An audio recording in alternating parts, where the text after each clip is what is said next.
বিসমিল্লাহির রহমানির রহিম। আসসালামু আলাইকুম। বারবারের মতো কিচেন টিপস নিয়ে হাজির হয়েছি। আজকে জানা কিছু কিচেন টিপস আপনাদের অনেক বেশি কাজে লাগবে, যা সংসারে অনেক অপচয় এবং হাজার টাকা বাঁচিয়ে দেবে। তো আশা করছি বারবারের মতো লাইক দিয়ে ভিডিওটি কন্টিনিউ করার অনুরোধ রইল। তো আমার প্রথম টিপসটি হচ্ছে, তো ঝটপট সকালের ব্রেকফাস্ট কীভাবে তৈরি করবেন সেটা একটা রেসিপি শেয়ার করছি। টিপসটি ছোট কিন্তু অত্যন্ত কার্যকর। তো আশা করছি আমার প্রিয় বুদ্ধি অনেক বেশি ভালো লাগবে। তো আমি এখানে 4 চামচ আটা দিয়ে দিয়েছি, তার সাথে একটা ডিম আর প্রয়োজন মতো লবণ। তো আপনারা অবশ্যই আপনাদের প্রয়োজন মতো নিয়ে নেবেন। তো যাই হোক, এখানে হালকা কুসুম পানি অ্যাড করে দেব। তো এখানে একটা ব্যাটার তৈরি করব, আর ব্যাটারটা কীরকম পাতলা হয়েছে অবশ্যই খেয়াল করবেন।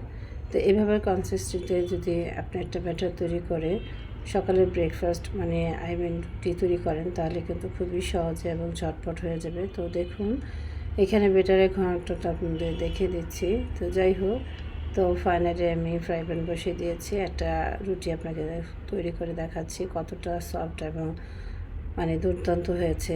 আপনারা আসলে না দেখলে বুঝতে পারবেন না, এরকম একটা ঝটপট রেসিপি। তো আশা করছি আমার প্রিয় নতুন আপুরা আছে যারা নাকি রুটি তৈরি করতে অনেকটা বিব্রতকর অবস্থায় পড়েন, তারা কিন্তু চাইলে সহজে এই রেসিপিটি দিয়ে আপনাদের সকালের ব্রেকফাস্টটা সেরে নিতে পারেন। তো আশা করছি এই টিপসটা অনেক বেশি আপনাদের কাজে লাগবে। তো ভালো লাগলে লাইক দিয়ে পরবর্তী টিপসগুলো দেখার অনুরোধ রইল।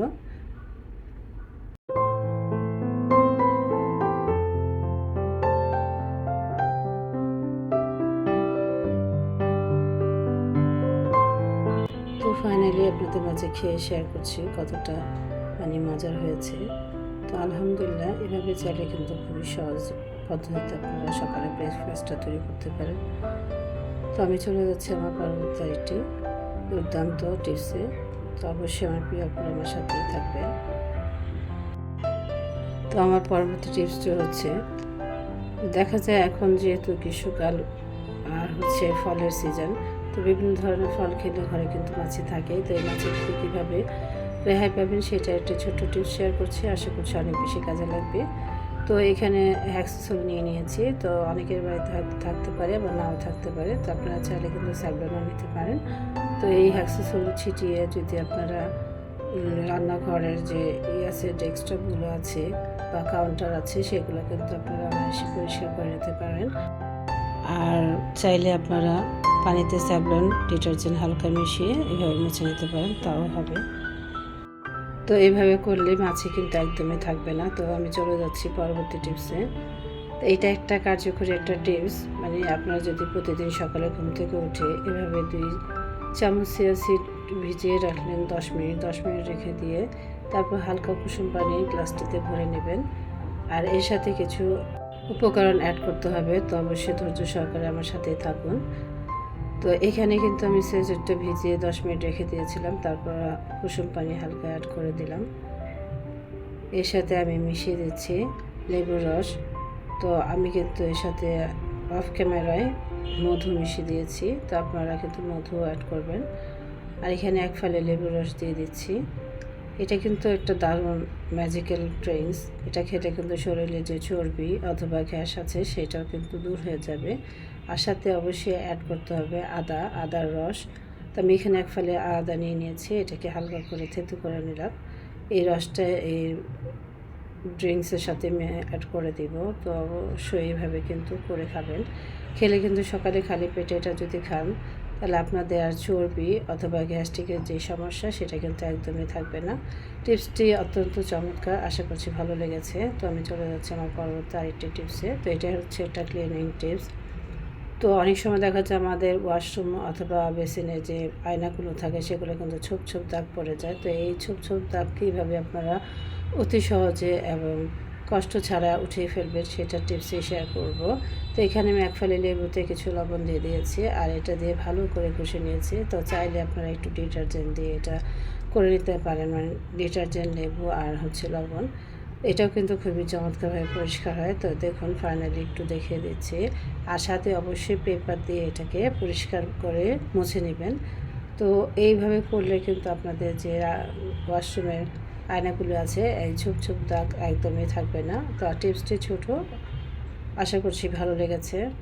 তো আমার আরেকটা কার্যকরী টিপস হচ্ছে রান্নার মশলার একটা টিপস আপনাদের মাঝে শেয়ার করব, অতি চমৎকার এই টিপসটি।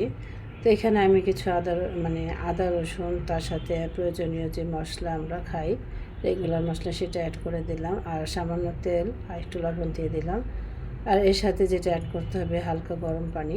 তো হালকা গরম পানি মিশিয়ে এরকম যদি একটা মশলার ডো তৈরি করে রাখেন আর রান্নার ক্ষেত্রে এটা যদি ব্যবহার করেন, তাহলে কিন্তু আপনারা যে বাটা মশলার যে স্বাদটা সেটা কিন্তু পাবেন। তো এই টিপসটি আপনাদের অবশ্যই মন কেড়েছে আমি জানি। তো আমার প্রিয় আপুরা যারা দেখতে দেখতে এই পর্যন্ত চলে এসেছেন আর লাইক দিতে ভুলে গেছেন, অবশ্যই একটা লাইক দিয়ে বাকি ভিডিওটা কন্টিনিউ করবেন।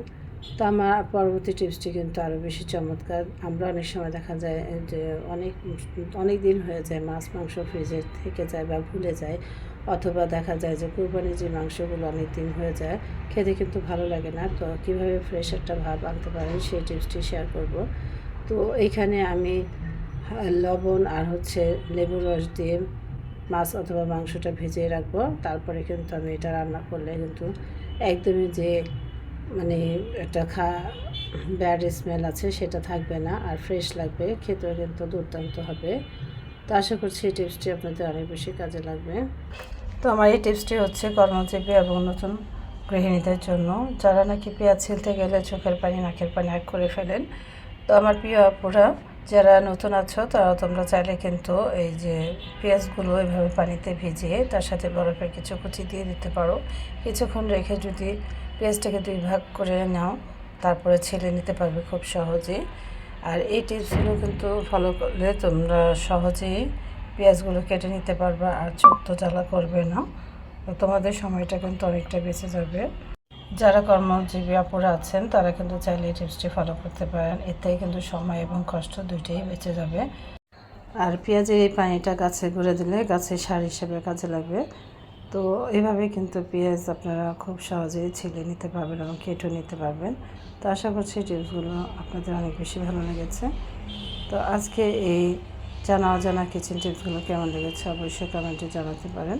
আর প্রিয় আপুরা যদি কোনো ভুল ত্রুটি হয়ে থাকে অবশ্যই ক্ষমা সুন্দর দৃষ্টিতে দেখবেন। আবারও দেখানো নতুন কোনো ভিডিওতে, সে পর্যন্ত সবাই ভালো থাকবেন। আল্লাহ হাফেজ।